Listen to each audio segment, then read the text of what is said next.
17 seconds. That's how long the studio held its breath as Karoline Leavitt leaned forward under the burning stage lights, her voice sharp enough to cut glass. She thought she had cornered Jasmine Crockett, mocking her, daring her, waiting for the outburst that would prove her point. The audience chuckled. The cameras zoomed in. Producers whispered nervously in the control room. It looked like Karoline's moment of triumph. But Jasmine didn't flinch. She didn't give her opponent the fight she craved. Instead, she leaned back, let the tension thicken, and answered with something far more devastating than anger. A slow, knowing smile. In that instant, the balance of power shifted. The stage no longer belonged to Karoline. It belonged to Jasmine, and to the silence that cut deeper than any insult. What follows is a dramatized story. The events, the words, the confrontations are reimagined to capture the emotion of that moment. But the truth inside it, the truth about dignity, injustice, and the quiet strength of restraint is very real.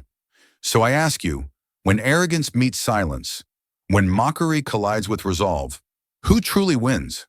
The lights burned hotter than usual that night, casting a sharp white glare across the polished table at center stage. Every angle of the studio was alive. Cameras pivoted smoothly on steel arms, their red recording lights pulsing like watchful eyes. The moderator shuffled her notes, trying to appear calm, but a faint tension lingered in her jaw. The crowd of invited spectators leaned forward in their seats, hungry for a clash. At that very moment, Karoline Leavitt tilted her chin upward, a flicker of pride glinting in her eyes. She had been waiting for this, her chance to seize the spotlight and carve out a viral moment. Under the unforgiving brightness, she leaned forward into the microphone and delivered her line like a dagger wrapped in silk. "Is that really your solution, Congresswoman?" The words dripped with sarcasm, loud enough to cut through the hum of the cameras. A ripple moved through the studio. Some audience members chuckled, quick, sharp bursts of laughter that felt more like barbs than amusement. Others raised their brows, sensing that a storm was about to break. Karoline smirked, savoring the reaction. Her body language told the whole story. Shoulders squared, voice sharpened, eyes locking on Jasmine Crockett like a hunter who believed she had cornered her prey. The air thickened. The moderator tried to pivot, her lips parting to move the conversation along, but Karoline wouldn't let go. She pressed again, her tone rising with performative disdain. "Because if that's the best you've got, Congresswoman, I'm not sure what exactly you're bringing to Washington." This time, the audience didn't just chuckle. They laughed louder, some clapping, as if cheering on a prize fighter landing a clean punch. The sound filled the studio, bouncing off the sleek walls, bleeding into the microphones, feeding the cameras that would soon beam this moment to millions of homes across the country. For one long second, Jasmine Crockett sat perfectly still, her hands folded neatly, her gaze unwavering. She didn't rush to interrupt, didn't show a flicker of embarrassment. She blinked once, slowly, deliberately, and the cameras caught it all. The control room, packed with producers and technicians, fell silent. A stagehand whispered under his breath, "She's not even moving." The tension was suffocating. Every second of silence stretched longer than the last, like an elastic band pulled to its breaking point. Was Jasmine frozen? Was she caught off guard? That's what Karoline wanted the world to believe. But then, the faintest curl appeared at the corner of Jasmine's lips. Not the stiff grin of a politician under fire, but a calm, unforced smile. It was almost amused, and in that tiny expression, something shifted. The laughter in the studio faltered. Karoline's smirk tightened. Even the moderator glanced sideways, sensing a power dynamic tilting before her eyes. The audience didn't know it yet. Neither did Karoline. But in that pause, in that silence so thick you could feel it pressing against your skin, Jasmine Crockett had already begun to turn the tables. The studio had expected fire. Every pair of eyes, audience, crew, moderator, was braced for the kind of verbal blowtorch that politicians often unleash when cornered. Instead, what they saw was stranger, more disarming. Jasmine Crockett sat still, her hands resting lightly on the table. Her posture relaxed as though she were at a quiet dinner rather than under the glare of national television. And then it happened. A slow, deliberate curve of her lips. Not the plastic smile of damage control. Not the tight grimace of someone swallowing humiliation. This was different. Her smile was patient, unhurried, almost amused, as though Karoline's barbs had revealed less about Jasmine and more about Karoline herself. The camera zoomed in instinctively, catching every micro-expression. At home, millions of viewers would later rewind this exact moment, frame by frame, to study the meaning behind it. The control room producer muttered, "She's smiling at that?" While a technician leaned forward in disbelief. The effect was immediate. Social media feeds lit up before the debate had even ended. Tweets flew across the timeline. Crockett just smiled through the attack. Savage. Another chimed in, "She has no comeback. This is embarrassing." Within minutes, the nation was split into two noisy camps. For some, Jasmine's calm was weakness. They typed furiously, "Stand up for yourself. Don't just sit there." Others, however, saw something more unnerving in her restraint. One post read, "That smile is the scariest thing I've seen in politics. She's waiting, and she knows something we don't." Inside the studio, the air remained taut. The moderator shifted uncomfortably, her hands brushing across her cue cards. She cleared her throat, ready to rescue the moment and pivot the conversation forward. But Karoline, basking in what she believed was an undeniable victory, leaned back with satisfaction. To her, that smile looked like surrender. To her, Jasmine had just ceded the match without even swinging. Karoline's supporters in the audience grinned and whispered to one another, nodding as though history had just been made. Meanwhile, a few in the crowd sat quietly, their expressions unreadable. Something about Jasmine's silence unsettled them, though they couldn't quite say why. The clock ticked on, each second stretched longer by the sheer tension of unanswered words. Jasmine did not blink, did not twitch, did not flinch. She simply let Karoline's words hang in the air, echoing into their own emptiness. And with every passing heartbeat, the confidence in Karoline's grin looked more like overconfidence, her certainty more like arrogance. What the audience couldn't know was that Jasmine had long since mastered the art of patience. She had learned that not every insult deserves oxygen. Not every provocation deserves a brawl. Sometimes the greatest weapon is to let the other side burn their own fuel until nothing remains but smoke. And in that studio, beneath lights that revealed every bead of sweat and every flicker of insecurity, Jasmine's slow, steady smile was not silence at all. It was strategy. By the time the moderator finally intervened, shifting the topic with forced brightness, the moment had already been captured, digitized, and unleashed across the nation. Karoline believed she had won the room. What she didn't realize, what none of them realized, was that Jasmine had already won something much larger. She had won the narrative. The applause faded, the studio lights dimmed, and the cameras went dark. Karoline Leavitt rose from her chair with the swagger of a prize fighter certain she'd delivered the knockout blow. She shook a few hands, laughed loudly enough for the audience members still lingering to hear, and made her way backstage. Her phone was already buzzing with notifications. By the time her team reached the green room, she had clipped the moment, typed out a triumphant caption, and hit tweet. The post went live before her makeup artist had even finished wiping off the last trace of powder from her cheeks. In the comment section, her supporters flooded in. "That's how you do it," one wrote. "She had no answer," another chimed. Karoline grinned at the flood of validation, soaking in the digital applause as though it were the true victory. To her, the night was already sealed, a perfect soundbite, a viral clip, proof she had rattled her opponent. Meanwhile, when in a smaller dressing room down the hall, Jasmine Crockett sat in quiet contrast. She reached up, unclipped the microphone from her blazer, and handed it to a sound technician with a polite nod. The room was calm, almost too calm, compared to the chaos of celebration echoing from Karoline's end of the corridor. Jasmine lowered herself onto the arm of the couch, heels still on, back straight. Her aide, Liana, hovered by the door with her arms crossed, clearly more agitated than her boss. "She really thinks she got you," Liana muttered, breaking the silence.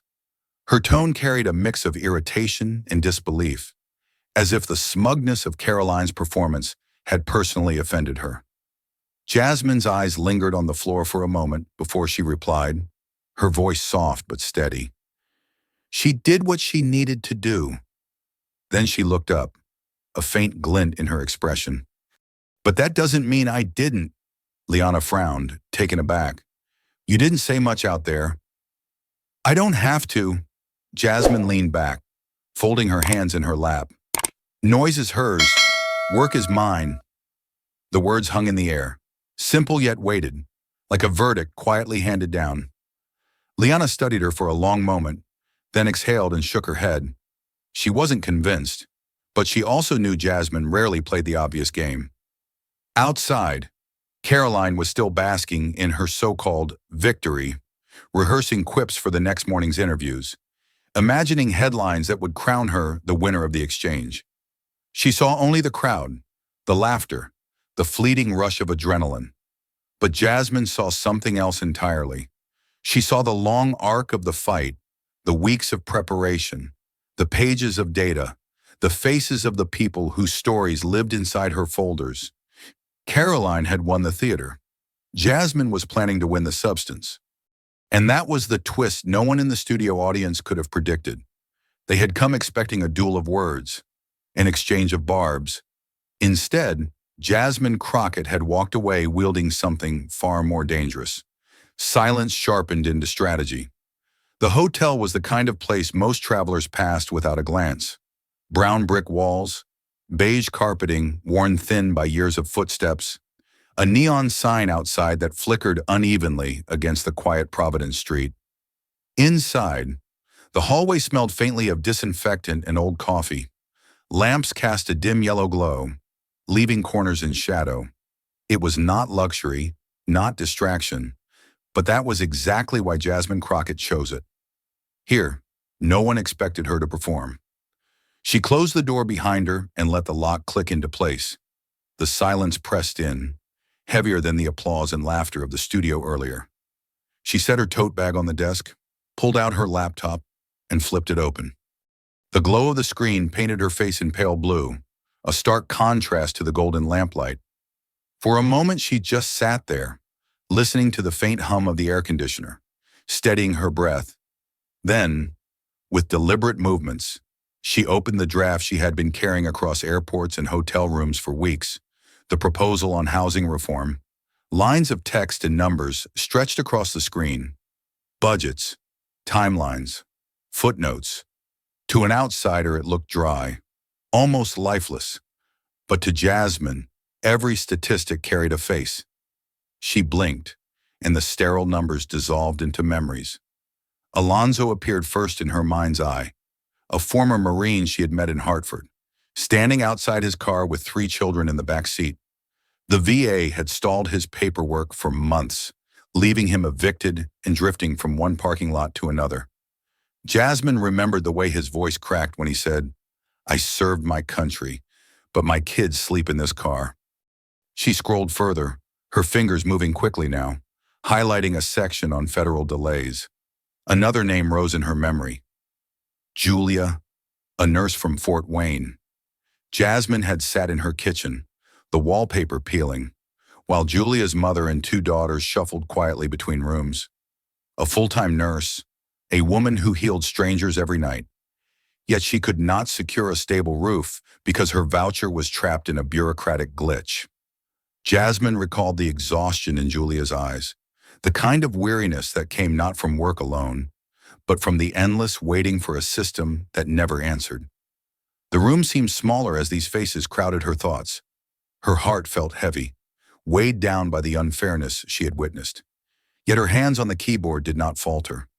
They moved with certainty, shaping sentences, revising numbers, tightening arguments.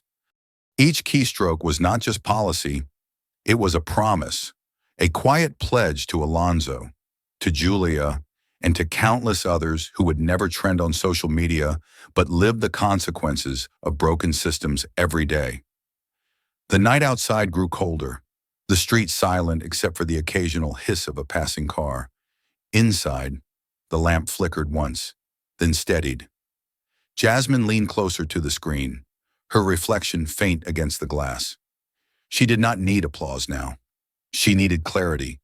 And in that dim hotel room, with nothing but silence and the weight of memory around her, Jasmine Crockett kept working, because for her, the fight had never been about a moment on television. It had always been about the people hidden behind the numbers. The cursor blinked like a steady metronome as Jasmine scrolled through her document. Page after page was crowded with numbers, budget allocations, line items, deadlines. The kind of material that rarely made headlines but defined whether families slept under roofs or in shelters. Her fingers adjusted the phrasing of a subsection on federal grants, ensuring the language was plain enough for any staffer, any community leader, any voter to understand. She highlighted a figure, $3.2 billion in unspent housing funds sitting idle in federal accounts. Next to it, she had outlined exactly how those dollars could be redirected. $1.1 billion to expedite veteran housing claims, $900 million to fix the voucher backlog, $500 million for emergency rental assistance, and the remainder reserved for infrastructure repairs in districts where homes crumbled faster than applications were processed. Each figure wasn't just a number, it was tied to real names, real stories that weighed on her mind like stones. Scrolling further, Jasmine stopped at the section marked Implementation Timeline. In clean bullet points, she mapped the first 12 months, streamlined claims processing by hiring 2,000 additional caseworkers, established digital filing systems in all 50 states within 6 months, cut voucher wait times in half by year's end. She had inserted notes about accountability, monthly audits, quarterly reviews, independent oversight panels. It wasn't glamorous, it wasn't a soundbite, but it was real. Beneath the timelines, she had added testimonies.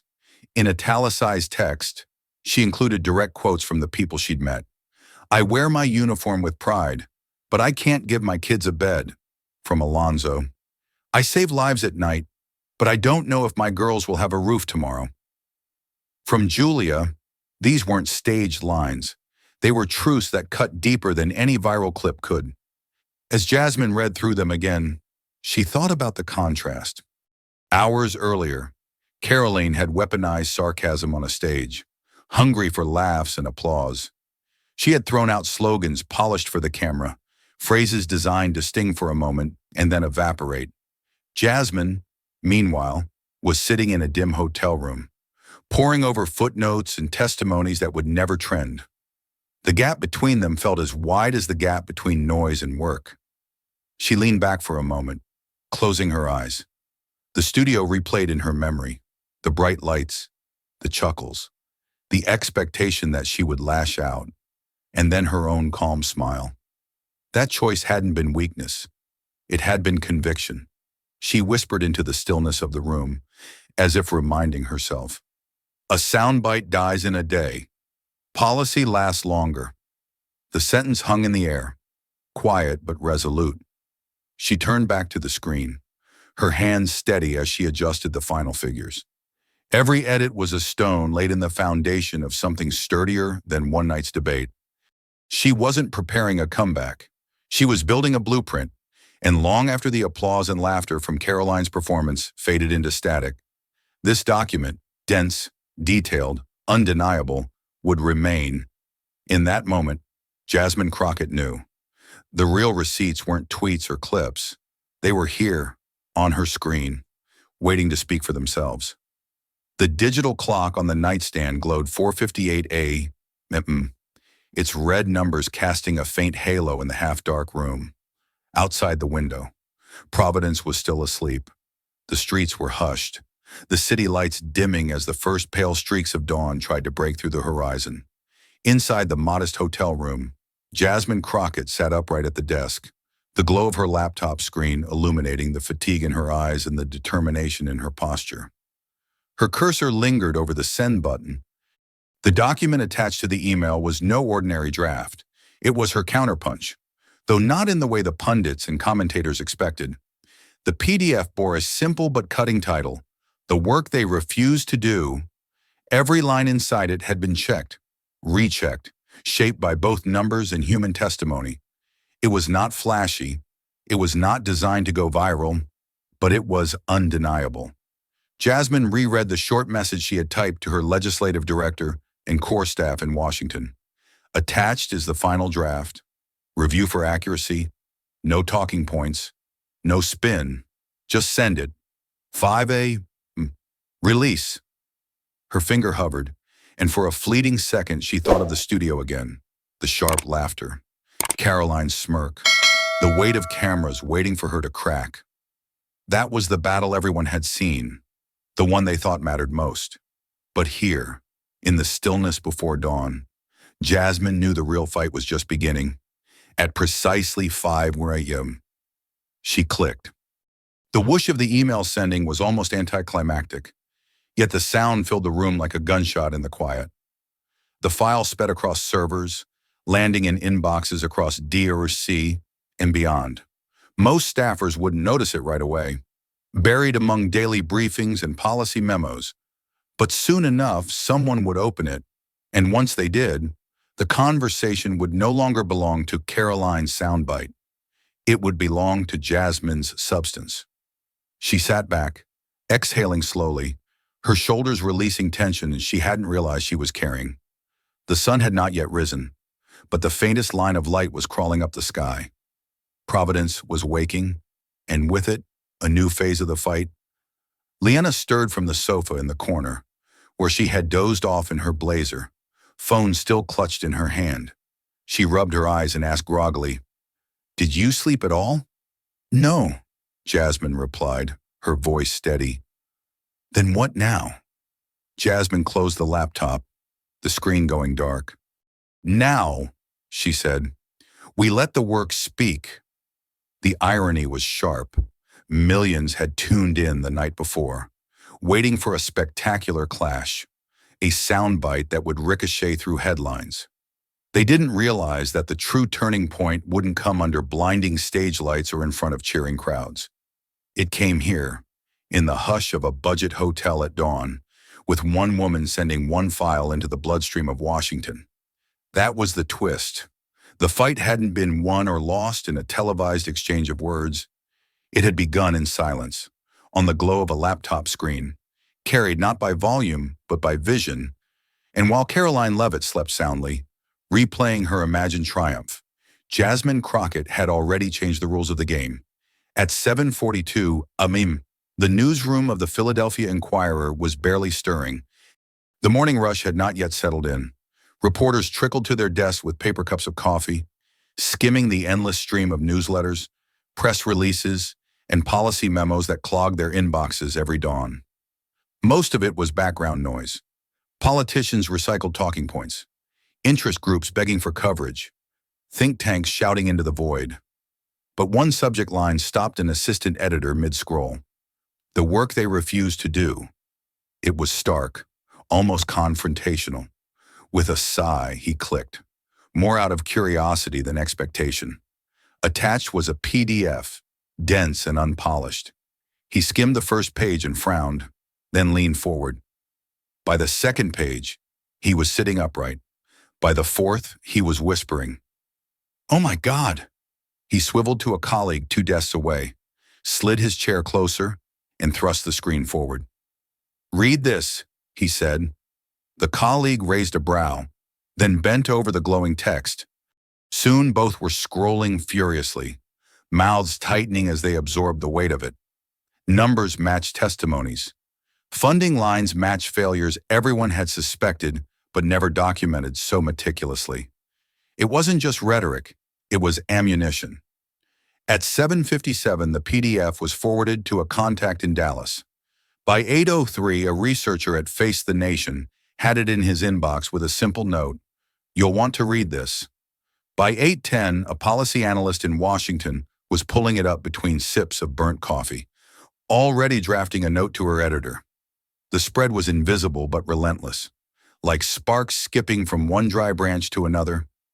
Each forward carried the document farther, from Philadelphia to New York, from local desks to national bureaus, from email servers to personal phones. Reporters who had grown numb to political noise suddenly found themselves leaning in. The language wasn't flashy, but it was sharp. The data wasn't padded. It was sourced. The stories weren't polished for sympathy. They were raw. At first, when the newsroom chatter barely shifted, a few reporters murmured over the findings, making notes in the margins. But then one forwarded email became 5, then 15, then 30. By mid-morning, inboxes across the country were humming with the same file, the same subject line, the work they refused to do. It moved like a quiet avalanche, each layer pressing heavier than the last. What had been silence at dawn was now building into something louder than applause, louder than sarcasm. The television roundtable the night before was fading from memory, replaced by a document that demanded attention without a single camera in the room. And in that moment, long before Karoline Leavitt even stepped into hair and makeup for her morning interview, the tide was already turning. The war she thought she had won with a soundbite was being rewritten, line by line, inbox by inbox, city by city. The battle no longer belonged to the stage. It belonged to the file. By mid-morning, Karoline Leavitt was seated in a studio chair once again, the bright ring light circling her face, makeup freshened to erase the exhaustion from the night before. The host lobbed the first question with the enthusiasm of someone eager for viral television. "Congresswoman, you certainly came out swinging last night. What do you think that moment showed the American people?" Karoline straightened, flashing the confident smile she had rehearsed. "It showed that empty promises don't work," she declared. "We need tough leadership. We need accountability. The American people deserve better than talking points." The irony hung in the air as she repeated the same catchphrases 3, 4, 5 times, each delivered like a line on a campaign poster. The host nodded, feeding her the next prompt. And again, Karoline circled back to the same slogans. Strong leadership, smart solutions, no gimmicks. In the control booth, even one of the producers whispered under his breath, "She's just looping." But on camera, Karoline appeared undeterred, convinced that if she repeated her message often enough, it would stick. Meanwhile, in newsrooms across the country, a different kind of conversation was unfolding. Reporters had already dissected Jasmine Crockett's proposal in morning meetings, spreading printouts across conference tables. At the Dallas Morning News, one editor underlined a section about veterans, remarking, "This isn't fluff. This is a full plan with allocations and oversight built in." At Politico, a reporter called it shockingly thorough, tapping a highlighted timeline that detailed how voucher backlogs could be halved in 12 months. Think tank analysts chimed in as the document circulated. A conservative housing expert, interviewed on Background, admitted, "I don't like the branding, but the math checks out." At a Progressive Policy Institute, one researcher described it more bluntly. "This is receipts. This is what it looks like when someone actually does the homework." By noon, snippets of Jasmine's proposal were making their way into social media threads and op-eds. Screenshots of charts and testimonies were posted with captions like "substance and slogans" and "she came with a plan, not a punchline." Even late-night hosts, quick to mine political theater for comedy, began joking not about Jasmine's silence, but about Karoline's endless repetition. Viewers at home, especially those who had cheered Karoline's performance the night before, now faced an uncomfortable question. In living rooms, at office coffee machines, the murmurs grew. But what did she actually say? What's her plan besides mocking? It was a small but significant shift, laughter giving way to scrutiny. Karoline, however, remained oblivious in her media bubble. She left one studio, entered another, her talking points printed neatly on the cue cards her staff carried. She didn't notice that her lines, once met with applause, were now echoing hollow against a backdrop of rising questions. The clash between spin and substance had been drawn in stark relief. Karoline held the microphone, but Jasmine held the receipts, and for the first time, the public was beginning to notice the difference. By late afternoon, the battle had shifted from newsrooms to timelines. Twitter, the arena where perception often mattered more than fact, began to tilt in a direction no one had anticipated the night before. When Karoline Leavitt walked off stage with her smug smile, the trending tab had been plastered with Nashad, Leavitt wins, and Crockett frozen. Clips of her barbed comments replayed with captions mocking Jasmine's silence. Karoline's team even amplified them, convinced they had captured lightning in a bottle. But by the following day, the atmosphere had changed. As journalists and policy analysts unpacked Jasmine's proposal, new hashtags emerged and rose rapidly. Jasmine Crockett plan and Hashemash real receipts. At first they appeared in small clusters, policy wonks sharing sections of the PDF, community advocates highlighting the testimonies of veterans and single mothers. But then the tide swelled. A popular civics teacher in Baltimore tweeted a screenshot of the funding breakdown with the caption, "This is what leadership looks like." Within hours, it had been retweeted 20,000 times. By evening, the hashtags dominated the trending list. Memes contrasted Karoline's mocking grin against bullet points from Jasmine's plan, often with brutal captions, "Noise versus work," or "One came for applause, one came with answers." What had been framed as a triumph for Karoline was unraveling into a narrative of arrogance versus preparation. Karoline scrolled through her phone in disbelief, sitting stiffly in a black SUV between interviews. "This is ridiculous," she muttered, thumbs flying as she crafted a response. She fired off a tweet. "Another flashy PDF won't solve America's problems. We need real leadership, not gimmicks." But the reaction was immediate and unforgiving. Replies flooded in, attaching fact checks from Reuters and Politico. "Flashy? It's 47 pages of math you clearly didn't do. Show us your plan." Her words were meant to reassert dominance, only underscored the growing suspicion that she had none. She tried again an hour later. "Americans deserve action, not political stunts." But screenshots of Jasmine's testimonies, Alonzo the Marine, Julia the nurse, circulated underneath her post. Commenters wrote, "This isn't a stunt. These are people's lives." Each attempt to regain footing slid further into quicksand. Inside her comms office, staffers debated frantically. "If we ignore it, it looks like we're conceding. If we engage, we look defensive." Seth, her communications director, rubbed his temples. "We're already defensive," he admitted quietly. Meanwhile, Jasmine hadn't tweeted once. Her account remained silent except for the press release link that morning. Yet her name trended higher with every passing hour, propelled not by noise but by others amplifying her work. Allies she didn't expect shared the proposal, even moderate commentators acknowledging its depth. The silence around her Twitter feed became louder than any clapback could have been. By nightfall, the scoreboard of perception was undeniable. Karoline, who had strutted from the stage with the confidence of a victor, now found herself cornered by questions she couldn't answer.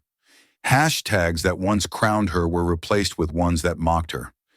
The twist was brutal in its simplicity. In less than 24 hours, the so-called winner had become the one scrambling to explain, defend, and deflect. Karoline Leavitt was no longer leading the conversation. She was chasing it. It began quietly, like a ripple no one noticed. At 10:14 a.m. on a Friday, 3 political journalists received an anonymous email with no subject line, no signature, just an attached audio file labeled simply, "Leavitt Chasher Fundraiser, MP3. One of them hesitated before clicking play, expecting a prank. But within seconds, the room around him froze. The recording was rough, the kind made on a phone slipped carelessly into a pocket. Clinking glasses and scattered laughter echoed in the background. Then Karoline Leavitt's voice cut through, unmistakable, bright with arrogance. You think they actually read these policies? Please. These people don't care about substance. They just want slogans. Give them a punchline and they eat it up. There was laughter in the room, but it wasn't kind. It was the kind of laughter that swells when arrogance feels safe, when no one thinks the outside world is listening. The clip rolled on, only 47 seconds in total, but long enough to capture the heart of her disdain.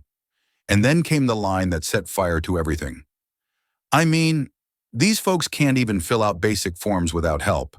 And now we're pretending they understand Crockett's 10-point housing reform? Come on. The file was passed to one newsroom, then another. By noon, the audio had been published online with headlines that screamed across screens. Leavitt mocked voters behind closed doors. Cable news producers scrambled to air the clip. Their chirons blunt. Karoline Leavitt. They don't understand policy. The effect was instantaneous. Social media detonated. Hashtags that had been cautiously balanced the day before erupted into fury. Leavitt leak.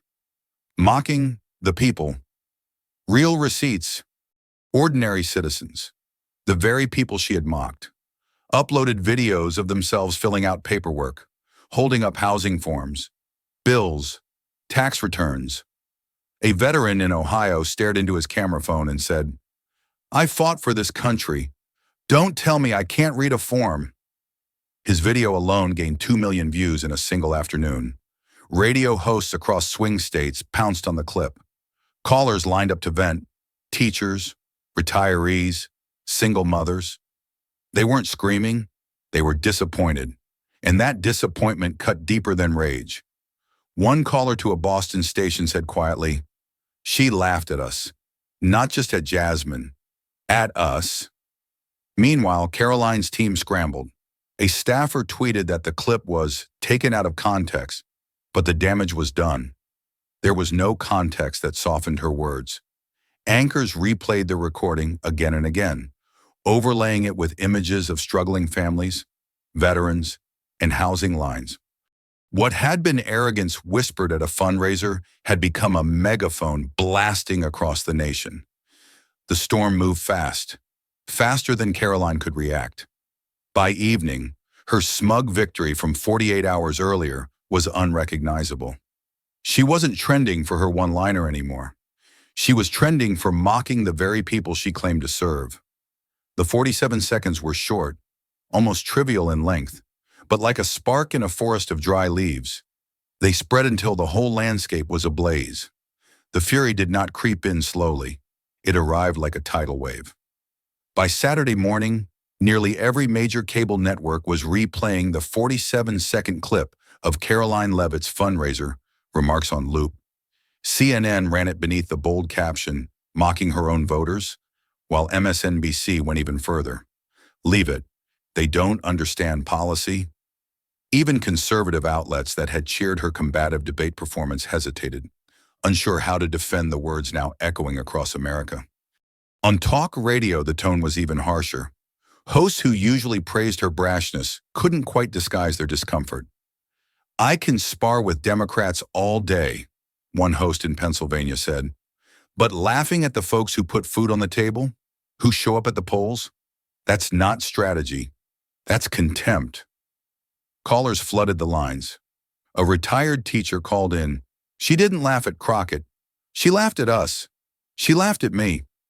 The host's silence afterward was more damning than any rebuttal. In newsrooms, editorial boards convened hastily to draft blistering columns. The Boston Globe declared, "Leavitt's arrogance on tape is more revealing than any debate." The Dallas Morning News asked, "If she thinks her voters are fools, who exactly is she fighting for?" Op-eds sprouted in local papers across swing districts, amplifying a single question that refused to go away. "Where's your plan?"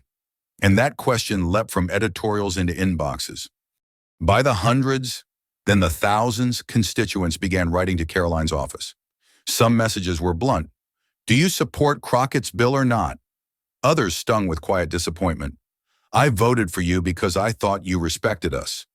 Were we wrong? Staffers groaned as the emails poured in. Each one another reminder that Karoline's words had reached far beyond the ballroom where she thought they were safe. Behind closed doors, donors began to peel away. A longtime supporter in Ohio sent a terse note. Given the current climate, we'll need to pause contributions until further notice. Another, a prominent business figure in Florida, canceled a scheduled fundraiser altogether. The official excuse was scheduling conflicts, but everyone knew the truth. Money flees scandal faster than reporters chase it. Karoline reached out to allies in Congress, hoping for public statements of support. Few returned her calls. One senior colleague texted politely, "Let this cool down first. We'll talk soon." The translation was clear. She was radioactive. Appear with her now and risk catching the blast? In her office, aides scrambled to draft talking points, but every draft sounded defensive. Say it was taken out of context, one suggested. Another countered. That makes it worse. Seth, her communications director, dropped his pen in frustration. We don't have a context. She said what she said. By Sunday evening, Karoline sat alone in her apartment, scrolling through headlines she couldn't control and tweets she couldn't bear to read. Just days earlier, she had been the self-styled victor of a viral clash, basking in applause. Now, her name was synonymous with disdain. The backlash was not just political, it was personal. Voters who once laughed with her were now laughing at her, or worse, turning away in silence. And in the brutal arithmetic of politics, silence from your own side is louder than any opponent's roar. By Monday morning, reporters were circling Jasmine Crockett like hawks. Every microphone shoved toward her carried the same urgent question. Congresswoman, do you have a response to Karoline Leavitt's leaked remarks? Cameramen leaned forward, hungry for the sharp retort, the cutting soundbite that would dominate the next cycle. Jasmine paused at the steps of a community center in Providence, where she was scheduled to meet with volunteers. She adjusted the strap of her tote bag, glanced briefly at the cameras, and then gave a small, measured smile. I'd rather fix problems than comment on mistakes, she said simply. Then she walked through the door, leaving the press scrambling for more words that never came. Inside, she was already rolling up her sleeves, greeting staff with handshakes, asking about shortages in funding, listening to stories from case managers about families on waiting lists, while pundits on television dissected Karoline's tone. Jasmine was leaning over a clipboard, filling out intake forms alongside volunteers as if she had been working there for years. On social media, her brief remark went viral. Screenshots of her quote spread with captions like, "This is leadership." Even those who weren't her supporters admitted the contrast was striking. Karoline had pages of defensive tweets, each one more frantic than the last, while Jasmine had offered 12 calm words and then disappeared into the work itself. Cable anchors replayed her line throughout the day, marveling at how it landed with such weight. One analyst remarked, "She didn't even attack. She just refused to take the bait. That restraint speaks louder than any insult could."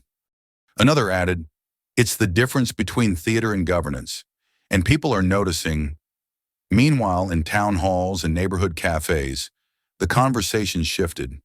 Residents repeated Jasmine's words to one another like a mantra. Fix problems, not comment on mistakes. For parents juggling rent, for veterans tangled in red tape, for workers exhausted by slogans, the phrase rang truer than any performance. Karoline's team, watching the news cycle unravel, grew restless.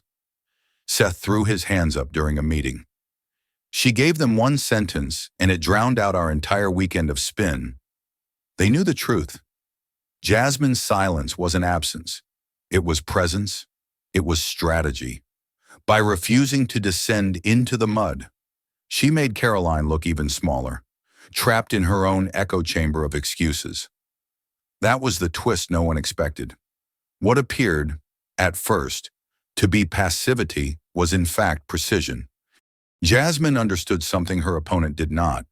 that sometimes power lies not in the volume of your words, but in the discipline to withhold them. And so, while Karoline flailed under the weight of her own arrogance, Jasmine Crockett advanced quietly, her reputation burnished not by noise but by the clarity of her calm.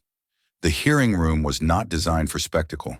Fluorescent lights buzzed faintly overhead, and the long oak tables were cluttered with binders, water bottles, and microphones that clicked on and off as staffers shuffled papers. Yet on that Tuesday morning, the atmosphere in the subcommittee on housing and community development carried the sharp edge of anticipation. Reporters packed the back row, their pens poised. Even the aides, usually half distracted by their phones, were alert. Everyone sensed something unusual was about to unfold. Jasmine Crockett sat quietly at her seat, blazer neatly buttoned, a single binder in front of her. She didn't shuffle nervously, didn't lean in for attention.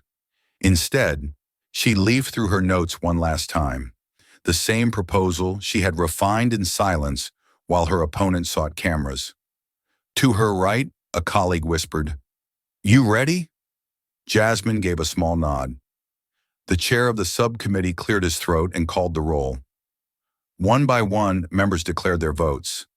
The early responses were predictable. Democrats voicing firm yeses, Republicans offering equally firm noes. The tally moved along familiar partisan lines until Representative Alan Drake of Oregon, a moderate known for ducking tough votes, leaned into his microphone. Yes. The room stiffened. Heads turned. A Republican had just broken ranks.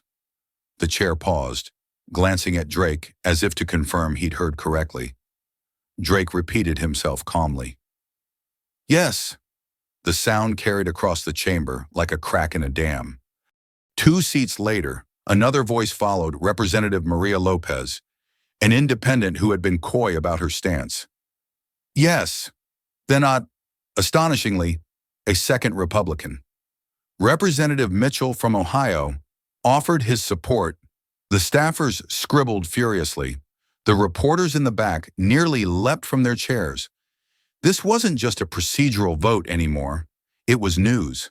When the final tally was read, 6 in favor, 4 against, the gavel struck with a weight far heavier than its wooden handle suggested.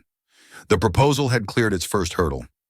Not a sweeping victory, but enough to breathe life into what many had dismissed as a long shot. In the hallway afterward, the buzz was electric. Journalists tapped out headlines before the doors even closed. Crockett's Housing Bill clears subcommittee with surprise GOP support? Staffers whispered to each other with wide eyes. Did you hear Drake?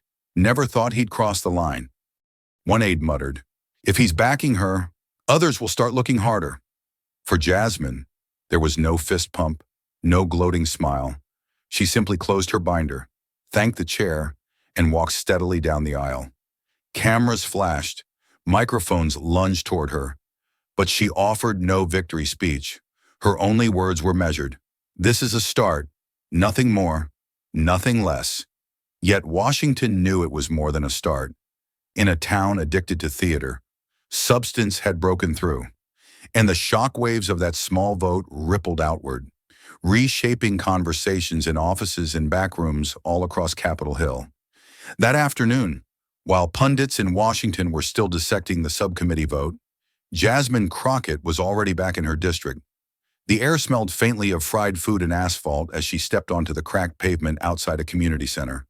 No podium, no banners, just folding chairs arranged in uneven rows and a crowd of familiar faces waiting for her. A group of veterans stood near the entrance, ball caps pulled low against the sun. One man lifted a hand in greeting, the same Marine who had once told her about sleeping in his car with his children. Jasmine clasped his hand firmly, looking him in the eye. We're working on it, she said, and he nodded, emotion visible in his jaw even as he said nothing. Inside, the building buzzed with ordinary chaos. Children tugged on their mothers' coats. Teachers balanced tote bags full of graded papers. Volunteers passed around paper cups of lemonade. Jasmine moved slowly through the room, shaking hands, listening more than she spoke. A single mother told her about juggling 2 jobs and still missing rent by $50 each month. A high school teacher described buying pencils out of her own paycheck. Jasmine didn't offer slogans. She scribbled notes, asked follow-up questions, and promised to take their words back with her to the hill. Then came the moment that would echo far beyond the walls of the center. An elderly woman, small in stature but steady in presence, stepped forward. Her hands trembled as she reached for Jasmine's. She pulled her close, arms wrapping tightly around the congresswoman's shoulders, her cheek pressed against Jasmine's blazer. With tears brimming, she whispered just loud enough for those nearby to hear, "We finally feel seen." The room went quiet. For a heartbeat, it was as though everyone understood the weight of those words. Jasmine closed her eyes, holding the woman gently, as though steadying both of them at once. No cameras had been staged, no press releases prepared, but someone in the crowd had their phone out, recording, not for clout, but because they wanted to remember the moment. By evening, that 30-second clip had traveled far beyond the community center. Uploaded with a simple caption, "She listens." It spread across Twitter and Facebook, shared by teachers' unions, veterans groups, even church networks. Unlike the rehearsed virality of political theater, this video carried no polish. It was grainy, the audio uneven, but that only made it more believable. The sight of an elderly woman clutching Jasmine, the sound of her voice breaking with relief, struck viewers with a sincerity no consultant could manufacture. In Washington, staffers watching the clip recognized its power instantly. One strategist texted another, "This is going to bury Karoline. You can't spin this kind of authenticity."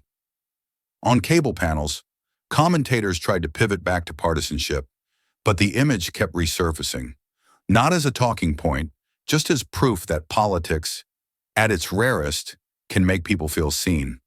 For Jasmine, the embrace was not a strategy. It was the reason she had started in the first place. But for the public, it became a symbol, evidence that amidst the noise, someone was still listening. While Jasmine was building momentum in church basements and school gyms, Karoline Leavitt's world was quietly collapsing. What had once been a well-oiled machine of fundraisers, glossy backdrops, and talking points was unraveling strand by strand. It began with the phone calls. Donors who used to ring her campaign office twice a week with promises of checks suddenly stopped answering her staff's follow-ups. A charity gala in Houston, where she had been the headliner, pulled her name from the program without warning. Organizers cited scheduling conflicts, but those in the room knew better. Her presence had become a liability, not an attraction. Behind the scenes, advisors who once crowded around her with eager strategies began to drift away. One quietly accepted a position with another Republican hopeful. Another told her bluntly over coffee, "Karoline, I signed up for policy battles, not damage control every week." By the end of the month, the inner circle that once shielded her from criticism had thinned to a skeleton crew. On television, her appearances no longer carried the same energy. She repeated slogans, raised her voice, but the audience sensed the desperation behind the words. Every time she tried to pivot back to exposing Crockett, anchors interrupted with harder questions. "Where is your own proposal? What solutions do you have?" Each evasion deepened the impression that she had nothing of substance to offer. Worse still, the grassroots energy she once prided herself on began to splinter. Volunteers stopped showing up at offices. Yard signs were quietly pulled down. A leaked text chain revealed what many already suspected. "She talks a lot, but she's not listening. We need more than anger. We need answers." The very base that had elevated her was slipping away. Karoline responded with frustration. She lashed out on Twitter, accusing the media of bias, accusing Jasmine of manipulation, even accusing former allies of betrayal. But the tone only reinforced what critics had begun to whisper, that she was more concerned with protecting her ego than addressing real problems. Each defensive tweet read less like confidence and more like panic. By the time a conservative radio host, once one of her loudest supporters, mocked her live on air, the shift was undeniable. "It's not Crockett who buried her," he said. "It's her own arrogance." The line spread quickly, clipped and shared online, crystallizing what people already felt.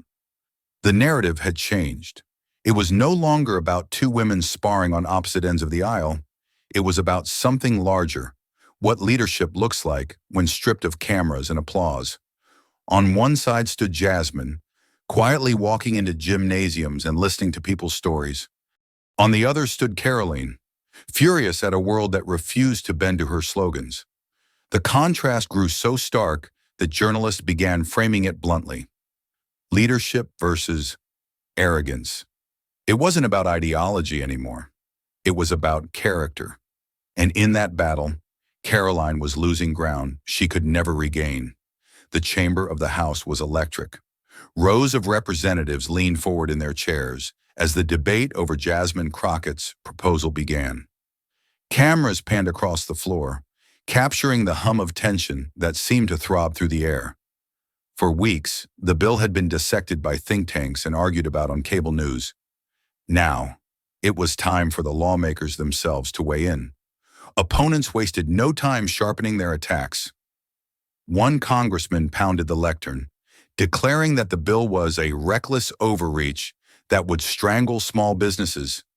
Another warned that it would divide Americans further instead of bringing them together. The words ricocheted around the chamber like arrows, each designed to puncture holes in the credibility of both the legislation and its author. Karoline Leavitt sat poised in her seat, waiting for her moment. When recognized, she rose with a sharp smile and delivered the line she had repeated on every show, in every interview. "This is not serious policy. This is theater." Her voice rang out with conviction, but even as it echoed, some in the chamber exchanged glances. It was the same refrain they had heard before, familiar, rehearsed, and lacking detail. Jasmine listened without flinching. She kept her notes neatly stacked before her, hands folded calmly on the desk. As critics tried to poke holes in the plan, she resisted the urge to spar with them point for point. Instead, she stood when her turn came and spoke in a measured, steady tone. "My colleagues," she began, "we are not here to trade slogans. We are here to confront real challenges that families, veterans, and teachers in every one of our districts face. If this bill has flaws, let us improve it together, but dismissing it without substance does nothing for the people we serve." Her words carried no theatrics, no raised voice, yet the chamber shifted noticeably. A few representatives who had been whispering to each other grew quiet. Reporters in the gallery looked up from their laptops. Even some of Jasmine's fiercest critics leaned back slightly, sensing her composure was landing more effectively than any shouted insult could. Karoline interjected again, repeating, "It's not serious policy." But this time, the phrase hung in the air differently. It no longer sounded like authority. It sounded like evasion. The repetition, once a shield, was becoming a cage. As the debate stretched into the evening, the divide grew clearer. On one side were those using broad, loud denunciations. On the other, Jasmine's calm persistence, acknowledging concerns, citing provisions, offering amendments. She was not performing for the cameras. She was working. By the time the speaker called the chamber to order for the next phase of proceedings, the mood had shifted, the tension remained, but so did a sense that something unusual was happening. A freshman congresswoman, once dismissed as a side note, was holding her ground against seasoned critics and refusing to let the debate descend into noise.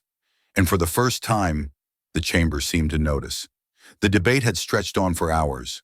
Voices had risen, accusations had flown, and the weight of politics pressed heavily on every corner of the chamber. Some members looked weary, shuffling papers, glancing at their phones. Others seemed eager to return to the cameras outside, already drafting their sound bites in their heads. It felt like any other day in Washington, loud, rehearsed, and predictable. Then Jasmine Crockett rose. She didn't slam her folder shut or stride theatrically to the lectern. She simply stood, straightened her jacket, and waited.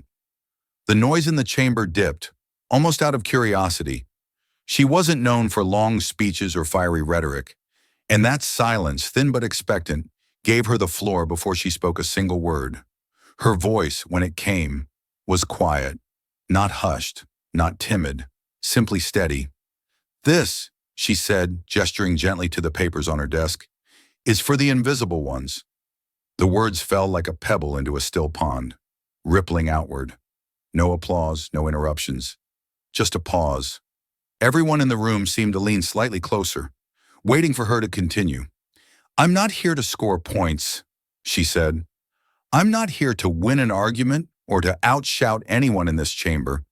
I'm here because of the people who never make it into our speeches, who never see themselves in our bills, who are told their struggles are too small or their voices too faint to matter."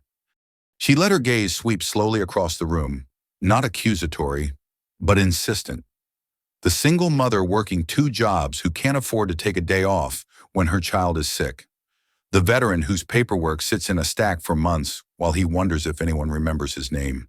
The teacher who buys supplies out of her own paycheck, smiling in front of her students but breaking down alone in her car.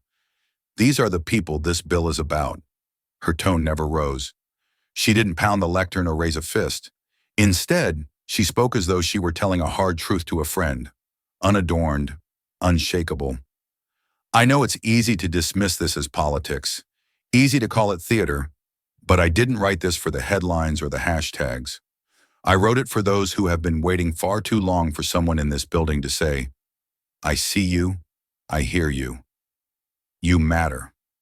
The chamber, once restless, had gone still.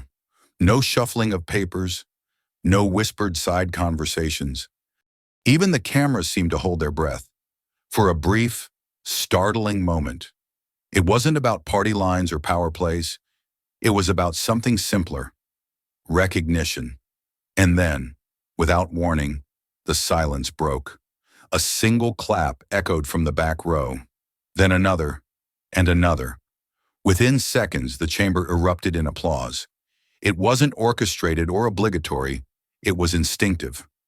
Lawmakers from both sides of the aisle rose to their feet, some slowly, some immediately, their clapping building into a roar that filled the hall. Jasmine did not bow her head or bask in it. She simply stood, waiting for the sound to swell and fade. When it finally subsided, she nodded once, quietly, as if to say, "This was never about me." The gavel struck, calling the room back to order. But something had shifted, something that couldn't be undone. For the first time in a long time, the chamber wasn't clapping for a performance, it was clapping for the truth. The chamber was unusually quiet for a moment that was supposed to be thunderous. After hours of debate, the time had come. One by one, names were called, each voice echoing into the record. Some responded firmly, others hesitated, but the tally board lit up all the same. Green for yay, red for nay. Jasmine sat still at her desk, hands folded, eyes fixed on the board as the numbers began their slow climb. Green lights scattered across the screen, red lights flashing back in answer, like a duel between 2 sides unwilling to yield. Around her, aides whispered, reporters scribbled, members leaned toward one another in hushed strategy. "Mr. Alvarez, yay. Mrs. Harkins, nay." The clerk's monotone cadence cut through the silence, each word landing like a drumbeat. With every shift in numbers, hearts tightened. Allies cast nervous glances at Jasmine, but she didn't flinch. She knew this wasn't about theatrics. It was about endurance, about waiting for the truth to do its quiet work. Halfway through, the board showed a razor-thin split, 112 to 111. The chamber seemed to collectively hold its breath. The camera zoomed in, capturing beads of sweat, clenched jaws, folded arms. Karoline, seated a few rows back, scribbled furiously on a notepad, her lips tight, her expression betraying the tension she had tried to disguise for weeks. "Mr. Callahan, yeah."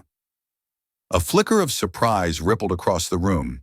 He was a Republican known for party line loyalty. The green light jolted the tally, and whispers spread like wildfire. Another unexpected yay followed moments later, and Jasmine's supporters sat straighter. Something was shifting. The count continued. 200 to 198, 218 to 214. Every step forward seemed fragile, as if the momentum might snap at any second. Jasmine kept her composure, though inside her chest her heart hammered a steady rhythm against her ribs. She didn't look at the cameras, didn't allow herself to celebrate too soon. Finally, the clerk's voice reached the last name. A brief pause, then, Ms. Whitaker, yay.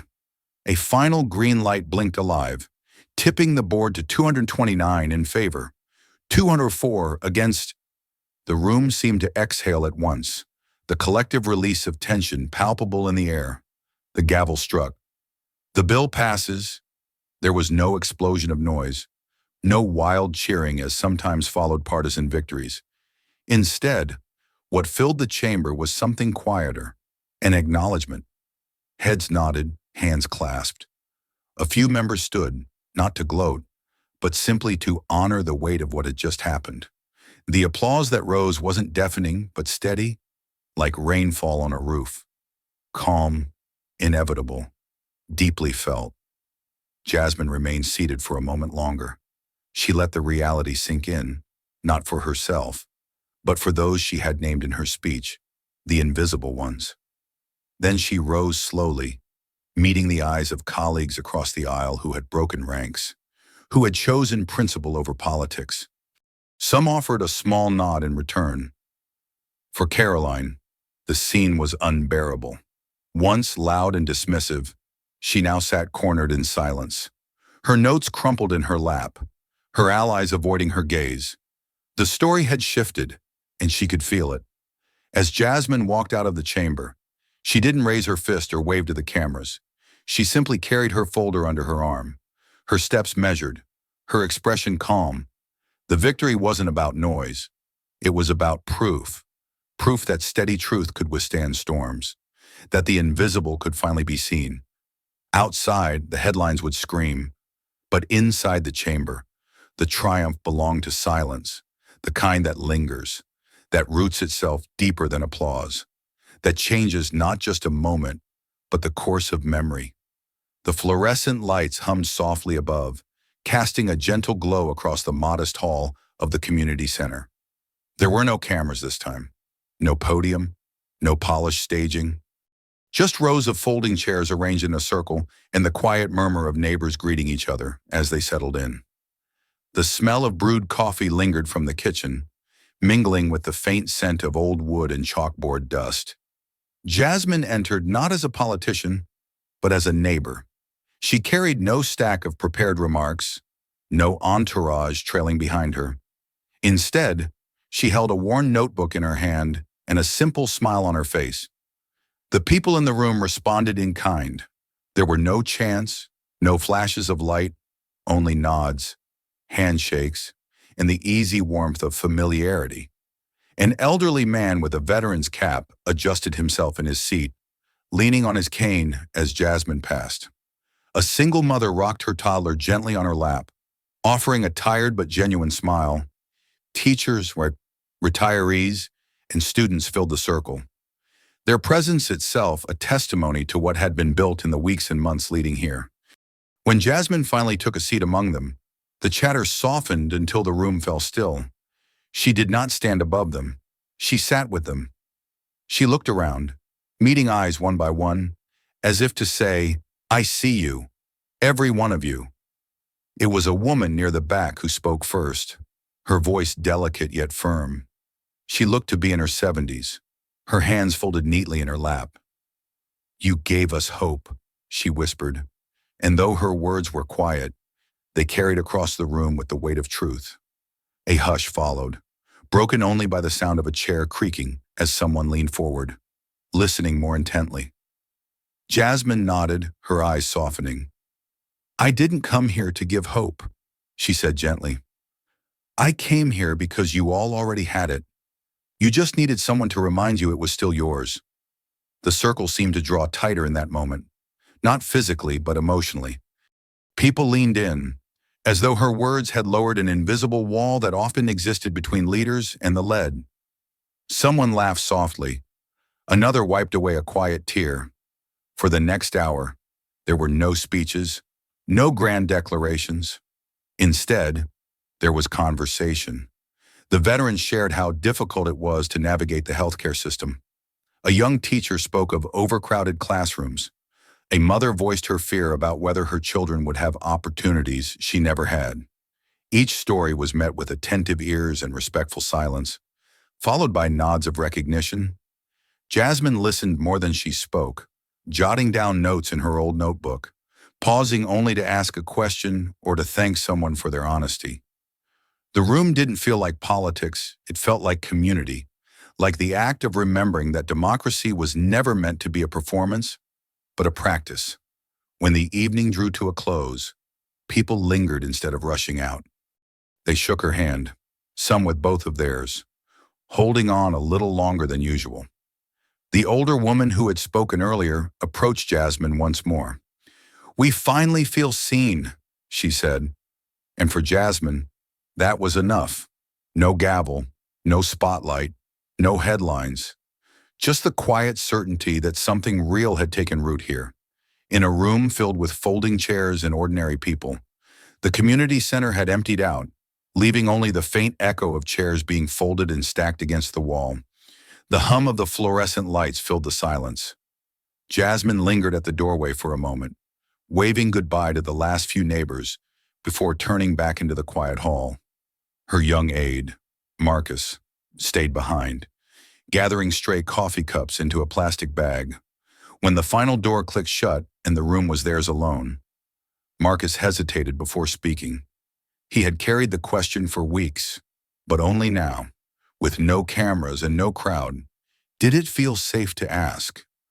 "Can I be honest with you?" he said, his voice low. Jasmine smiled faintly, slipping the notebook into her bag. "That's the only way I want you to be." Marcus exhaled. "Did you ever want to go for the throat?" The question hung in the air, stark and raw. He didn't need to explain. He meant the debates, the interviews, the times Karoline had mocked her with cruelty, or when pundits baited her to lash back. He meant those moments when silence could be mistaken for weakness and restraint looked like surrender. Jasmine leaned against one of the empty tables, her hands resting on its edge.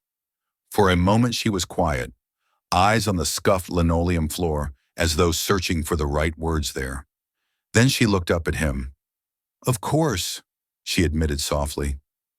"I'm human, and believe me, there were nights when I wanted nothing more than to tear someone apart with words that would sting and stick. To remind them I know how to cut, too."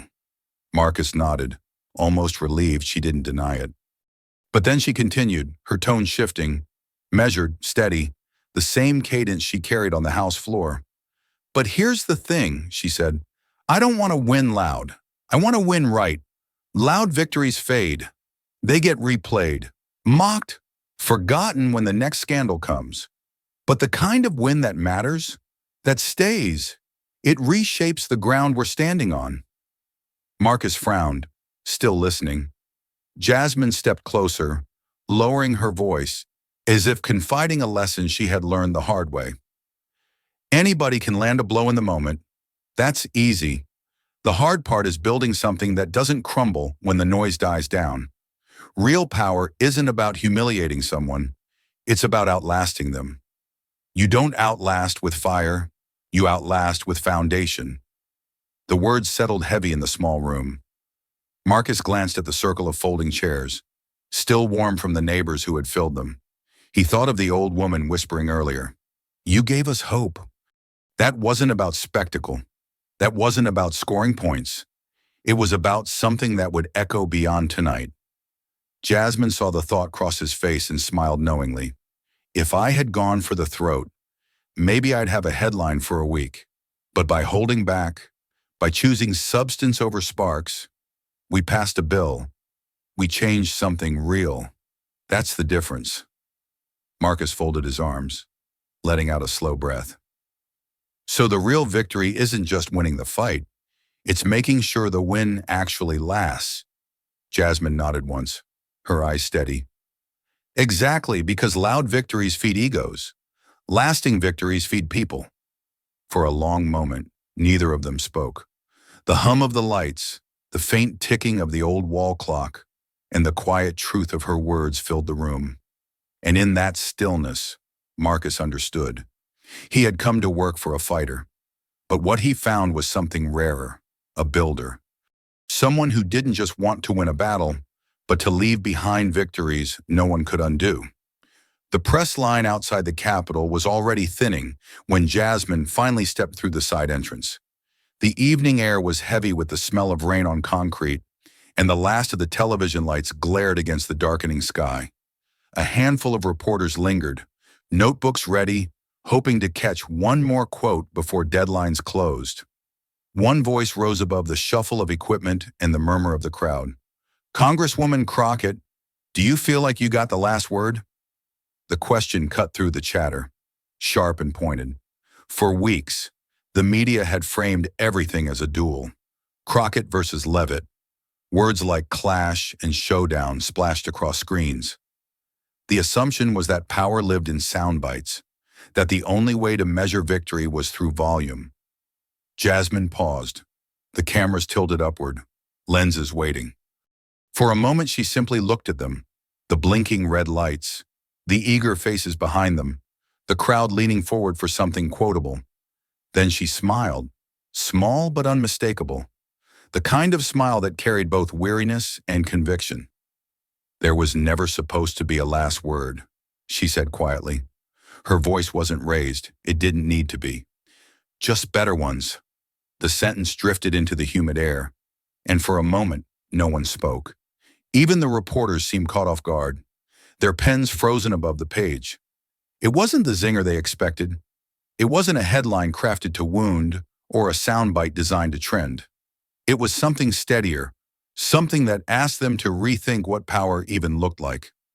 A young journalist in the back lowered his camera. Another scribbled the line down anyway, realizing that sometimes the quietest phrases carried the deepest weight. The crowd began to disperse, slowly at first, then all at once, leaving Jasmine standing against the backdrop of the Capitol steps. She didn't raise her hands in triumph, didn't turn the moment into theater. Instead, she adjusted the strap of her bag, thanked the aides who waited nearby, and started walking. To her, the evening wasn't about finality. It was about continuation, about knowing the real work had only just begun. Across town, in homes where the news flickered on dinner tables, the line replayed. Retired teachers nodded. Veterans leaned back in their chairs. A grandmother, holding her granddaughter's hand, repeated the words softly, as if passing down a lesson. There was never supposed to be a last word, just better ones. That was the twist. The story didn't close with fireworks or a slammed gavel. It didn't end with her voice drowning out another. Instead, it settled into something quieter, something stronger. The idea that leadership wasn't about silencing others, but about making space for better words to be spoken, again and again. And as Jasmine disappeared into the Washington night, it was clear her power wasn't in having the final say. Her power was in reminding the nation that the conversation was far from over.